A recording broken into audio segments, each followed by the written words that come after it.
চিচিঙ্গা ভাজি কার কার পছন্দ? আজকে আমি নিয়ে এসেছি একটা মজাদার চিচিঙ্গা ভাজি, যেটা ডিম দিয়ে আমি রান্না করব। যারা নতুন রাঁধুনি আছেন তাদের জন্য এটা একটা হেল্পফুল একটা রান্নার রেসিপি হবে।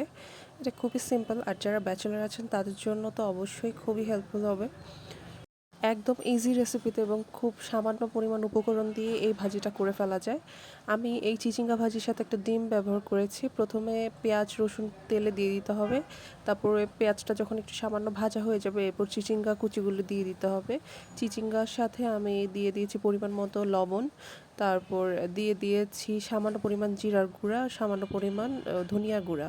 এই দুইটা না দিলেও হয়, এমনিতেই মজা লাগে শুধুমাত্র পেঁয়াজ কুচি আর রসুন কুচি দিয়ে। চিচিঙ্গাটা সিদ্ধ হয়ে আসলে আমি দিয়ে দিব একটা ডিম। ডিমের স্মেল যাদের পছন্দ না তারা সামান্য পরিমাণ জিরার গুঁড়া আর সামান্য পরিমাণ ধনিয়া গুঁড়া ইউজ করতে পারেন। সবশেষে আমি দিতে ধনিয়া পাতা ও আমি কাঁচামরিচের কথা ভুলে গিয়েছিলাম, মাঝখানে কাঁচামরিচ দিয়ে দিয়েছি। আল্লাহ হাফেজ।